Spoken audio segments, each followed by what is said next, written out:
Hello students, it's Anuradha ma'am here. Welcome to my YouTube channel make concept easy. आज के video lecture में class 12 psychology के chapter 9 developing psychological skill को continue करते हुए 3 skill बताऊंगी जो एक साइकोलॉजिस्ट में होनी मैंडेटरी है, एसेंशियल है। कौन कौन सी है वो तीनों स्किल? आज के वीडियो लेक्चर में 2 स्किल मैं आपके साथ डिस्कस करूंगी और जो तीसरी स्किल है वो मैं आपको नेक्स्ट वीडियो लेक्चर में एक्सप्लेन करूंगी। तो कौन सी है वो स्किल जो एक साइकोलॉजिस्ट में होनी चाहिए? सबसे पहली स्किल है जनरल स्किल, दूसरी है ऑब्जर्वेशनल स्किल और तीसरी है स्पेसिफिक स्किल। जनरल स्किल क्या होती है? These skills are generic in nature and needed by all psychologist irrespective of their field. देखो, जो जनरल स्किल्स होती हैं ये जेनेरिक इन नेचर होती हैं। जेनेरिक इन नेचर का मतलब क्या हुआ कि ये जो स्किल्स होती हैं ये हर साइकोलॉजिस्ट में होती हैं, हर साइकोलॉजिस्ट के बिहेवियर में एग्जिस्ट होती हैं। चाहे वो साइकोलॉजिस्ट किसी भी फील्ड से रिलेटेड हो, चाहे वो क्लिनिकल साइकोलॉजिस्ट हो, एजुकेशनल साइकोलॉजिस्ट हो, सोशल साइकोलॉजिस्ट हो, एनवायरमेंटल साइकोलॉजिस्ट हो, ऑर्गेनाइजेशनल साइकोलॉजिस्ट हो, किसी भी फील्ड में वो काम करता हो, हर साइकोलॉजिस्ट में ये सारे स्किल्स होती हैं। अब देखो, it includes personal and intellectual skills. जो जनरल स्किल्स होती है इसमें पर्सनल और इंटेलेक्चुअल स्किल्स इंक्लूडेड होती हैं। क्या होती है पर्सनल और intellectual skills? Number 1 is ability to listen and be empathetic, develops interest in others experience, culture and point of view. देखो, एक साइकोलॉजिस्ट के अंदर 2 क्वालिटीज तो बिल्कुल होनी चाहिए। पहली क्वालिटी क्या है कि वो बहुत अच्छा लिसनर होना चाहिए और दूसरा वो एम्पैथेटिक होना चाहिए। लिसनर का मतलब क्या हुआ कि जब क्लाइंट साइकोलॉजिस्ट के सामने अपनी प्रॉब्लम रखता है, जब वो अपने पॉइंट ऑफ व्यू को साइकोलॉजिस्ट के सामने रखता है तो साइकोलॉजिस्ट को अपने क्लाइंट की बात फुली अटेंटिव होकर पेशेंस के साथ सुननी चाहिए, क्योंकि जब वो अपने क्लाइंट के पॉइंट ऑफ व्यू को ध्यान से सुनेगा तभी वो उसे क्रिटिकली एनालाइज करके और एक प्रॉपर सॉल्यूशन प्रोवाइड करेगा। क्लियर? दूसरा पॉइंट आता है बी एम्पैथेटिक। एम्पैथेटिक का मतलब क्या हुआ कि साइकोलॉजिस्ट को क्लाइंट के पॉइंट ऑफ व्यू से, उसके पर्सपेक्टिव से उसकी प्रॉब्लम को सोचना चाहिए, यानी उसे अपने आप को क्लाइंट की पोजीशन में रख के तब उस प्रॉब्लम को एग्जामिन करना चाहिए कि अगर मेरे साथ ये प्रॉब्लम हुई होती तो मुझे कितनी परेशानी होती। तो एक साइकोलॉजिस्ट का एम्पैथेटिक होना बहुत जरूरी है, तभी वो अपने क्लाइंट की प्रॉब्लम को सोल्व कर पाएगा। Clear? Next point is ability to solve problem by critical thinking and reasoning. देखो, जब क्लाइंट अपनी प्रॉब्लम एक्सप्रेस करता है साइकोलॉजिस्ट के सामने तो उसी समय साइकोलॉजिस्ट उसे क्रिटिकली थिंक करना शुरू कर देता है। वो अपनी रीजनिंग अप्लाई करता है, क्रिटिकल थिंकिंग अप्लाई करता है कि क्या कारण हो सकते हैं क्लाइंट की प्रॉब्लम के। हो सकता है उसकी प्रॉब्लम बैकग्राउंड से रिलेटेड हो तो वो उसके पास्ट एक्सपीरियंसेस को भी एनालाइज करने लग जाता है, उसके बैकग्राउंड को भी एग्जामिन करना शुरू कर देता है। हो सकता है उसकी प्रॉब्लम का कारण कोई एक्सटर्नल फैक्टर्स हो तो उन्हें भी वो माइन्यूटली ऑब्जर्व करता है, क्योंकि देखो, क्लाइंट की प्रॉब्लम को, उसके बिहेवियर को एनालाइज करना आसान नहीं होता। उसमें क्रिटिकल थिंकिंग और रीजनिंग की रिक्वायरमेंट होती है, तभी उसकी प्रॉब्लम को सोल्व किया जा सकता है। Clear? Next point is emotional control, non judgmental and patience. देखो, साइकोलॉजिस्ट को अपने इमोशंस पर कंट्रोल रखना चाहिए, क्योंकि कई बार क्या होता है कि क्लाइंट कुछ ऐसी बात कह देता है जिससे हो सकता है साइकोलॉजिस्ट को गुस्सा आ जाए, लेकिन साइकोलॉजिस्ट को अपने गुस्से पर, अपने इमोशन पर कंट्रोल करना बहुत जरूरी है, क्योंकि जब वो क्लाइंट की बातें सुनता है तो वो नॉन जजमेंटल होकर सुनता है। वो कभी भी अपने क्लाइंट को जज नहीं करता, वो पेशेंस के साथ उसकी प्रॉब्लम को सुनकर एक प्रॉपर सॉल्यूशन प्रोवाइड करता है। Next point is desire to help others in personality and attitude. देखो, एक पर्सन तभी साइकोलॉजिस्ट बन सकता है जब वो एथिकल कोड ऑफ कंडक्ट को फॉलो करता हो, ओपन माइंडेड हो, उसके अंदर हेल्पिंग एटीट्यूड हो, हेल्पिंग पर्सनालिटी हो, तभी वो प्रॉपर सॉल्यूशन प्रोवाइड करेगा अपने क्लाइंट को और उनकी प्रॉब्लम को रिजॉल्व करेगा। क्लियर? नेक्स्ट पॉइंट रिटन और नॉन वर्बल।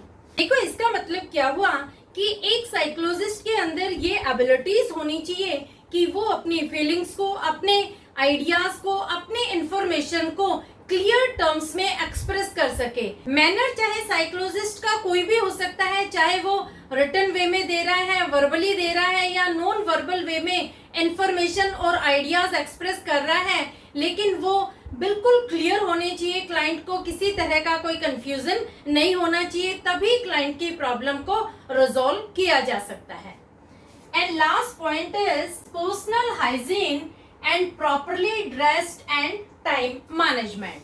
देखो एक साइकोलॉजिस्ट के लिए ये बहुत जरूरी है कि उसे पर्सनली बैलेंस्ड होना चाहिए, ऑर्गेनाइज्ड होना चाहिए, उसे अनहाइजीनिक नहीं होना चाहिए, प्रॉपरली ड्रेस्ड होना चाहिए, टाइम मैनेजमेंट को उसे फॉलो करना चाहिए, तभी वो क्लाइंट को सजेस्ट कर सकता है और तभी क्लाइंट उसकी इंफॉर्मेशन को फॉलो करेगा। क्लियर? देखो जितने भी मैंने आपको ये पॉइंट्स एक्सप्लेन किए हैं, ये सारे नॉर्मल पॉइंट्स हैं, ये हर साइकोलॉजिस्ट में होने चाहिए। ये सारी जनरल स्किल्स है जो हर साइकोलॉजिस्ट में होती है, चाहे वो साइकोलॉजिस्ट किसी भी फील्ड में काम करता हो। ये पर्सनल और इंटेलेक्चुअल स्किल हर साइकोलॉजिस्ट में होती है। क्लियर? अब मैं आपको बता रही हूँ दूसरी स्किल जो है observational skill. A psychologist must know how and what to observe. देखो एक साइकोलॉजिस्ट को ये पता होना चाहिए कि उसे अपने क्लाइंट की किस चीज को ऑब्जर्व करना है और कैसे ऑब्जर्व करना है, क्योंकि जब क्लाइंट अपनी प्रॉब्लम साइकोलॉजिस्ट के सामने रखता है तो सारी चीज वो वर्बली एक्सप्रेस नहीं कर पाता। कुछ चीजें ऐसी होती है जो साइकोलॉजिस्ट ऑब्जर्व करता है, तो साइकोलॉजिस्ट को क्लाइंट के गेस्चर्स, उसकी बॉडी लैंग्वेज, उसके एक्सप्रेशन को रीड करने की कैपेसिटी होनी चाहिए। क्योंकि देखो जब एक पर्सन के बिहेवियर को, उसकी प्रॉब्लम को एनालाइज किया जाता है तो उसमें क्रिटिकल थिंकिंग की रिक्वायरमेंट होती है, क्रिटिकल ऑब्जर्वेशन की रिक्वायरमेंट होती है। सारी बातें क्लाइंट कभी भी वर्बली एक्सप्रेस नहीं करता है, वो कभी भी स्ट्रेट फॉरवर्ड सारी बातें नहीं बताता है, वो घुमाकर बातें बताता है। तो साइकोलॉजिस्ट के अंदर ये कैपेबिलिटी होनी चाहिए, एबिलिटी होनी चाहिए कि वो अपने क्लाइंट की बातों को अच्छे से समझ करके, उनको एग्जामिन करके एक प्रॉपर सोल्यूशन फाइंड आउट कर सके। तो देखो ऑब्जर्वेशनल स्किल में जो साइकोलॉजिस्ट है वो क्या क्या ऑब्जर्व करता है जब वो अपने क्लाइंट की प्रॉब्लम को रिजोल्व करता है। तो सबसे पहला आता है फिजिकल सराउंडिंग। फिजिकल सराउंडिंग में आते हैं कलर ऑफ फ्लोर और सीलिंग, साइज ऑफ डोर और window, type of lightning, painting, artifacts etcetera. देखो जब एक साइकोलॉजिस्ट क्लाइंट की प्रॉब्लम को सुनता है तो प्रॉब्लम को सुनने के साथ साथ वो फिजिकल सराउंडिंग को भी ऑब्जर्व करता है। फिजिकल सराउंडिंग में क्या आता है कि जहां पर क्लाइंट बैठा हुआ है वहां पर जो भी चीजें हैं उन्हें वो किस तरह से ऑब्जर्व करता है। जैसे कलर ऑफ फ्लोर और सीलिंग, क्लाइंट फ्लोर के कलर को ज्यादा ऑब्जर्व करता है, ज्यादा देखता है, या फिर सीलिंग के कलर को।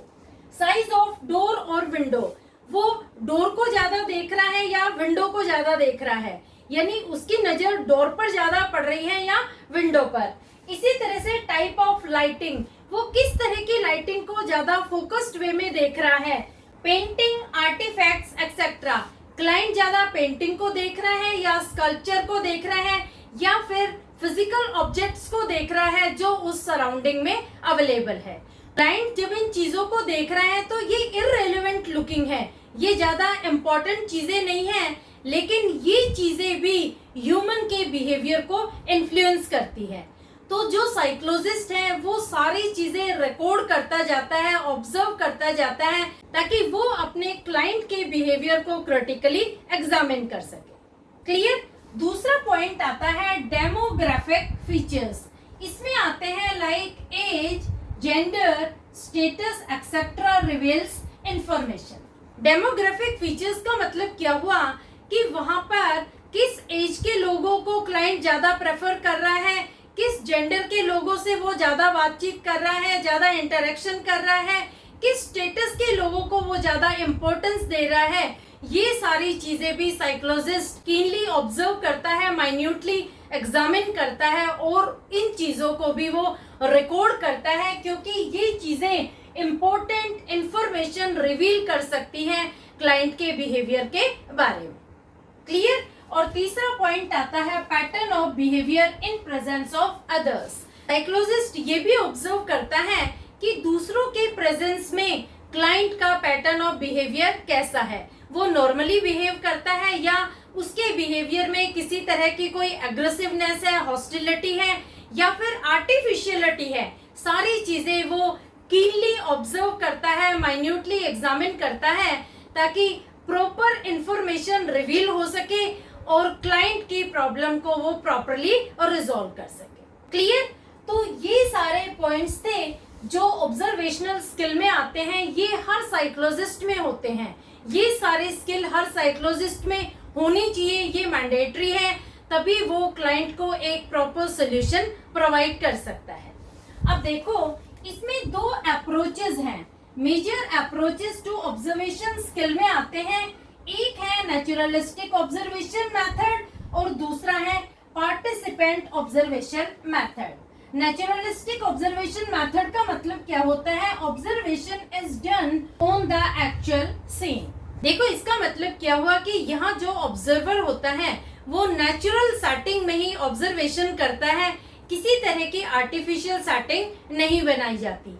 जैसे देखो, आपको एक एग्जांपल से समझाती हूँ। एक कंपनी अपने कस्टमर को हैवी डिस्काउंट प्रोवाइड कर रही है, तो आप लोगों के बिहेवियर को, कस्टमर के वेरिएशन इन बिहेवियर को एग्जामिन करना चाहते हो, तो आप एक शॉपिंग मॉल में जाते हो जहाँ डिस्काउंटेड आइटम शोकेस्ड हैं, वहां पर लोगों के बिहेवियर को बिफोर परचेज और आफ्टर परचेज ऑब्जर्व करते हो। यहाँ आप एक आउटसाइडर की तरह से लोगों के वेरिएशन इन बिहेवियर को ऑब्जर्व कर रहे हो कि लोगों का कैसा एटीट्यूड है जब वो डिस्काउंटेड आइटम को परचेज करते हैं, तो उनका वेरिएशन ऑफ बिहेवियर कैसा है। तो इसे हम कहेंगे ऑब्जर्वेशन इन नेचुरलिस्टिक एनवायरनमेंट। दूसरा आता है पार्टिसिपेंट ऑब्जर्वेशन। इसमें observer becomes an active part of the group which is being studied। Participant observation का मतलब क्या हुआ कि जो ऑब्जर्वर है वो एक एक्टिव पार्ट बन जाता है उस ग्रुप का जिसकी स्टडी उसे कंडक्ट करनी है। जैसे सेम एग्जांपल को हम कंटिन्यू करते हैं। जब ऑब्जर्वर को पता लगता है कि एक कंपनी ने हैवी डिस्काउंटेड सेल दी है अपने कस्टमर को, तो वो शॉपिंग मॉल में जाकर एक पार्ट टाइम जॉब ले लेता है और वहां पर जो लोग परचेज करने के लिए आते हैं तो उनके वेरिएशन ऑफ बिहेवियर को वो ऑब्जर्व करता है। तो यहाँ पर जो ऑब्जर्वर है वो खुद भी पार्टिसिपेंट है उस स्टडी का, जो उसे ऑब्जर्व करनी है वो कोई आउटसाइडर नहीं है।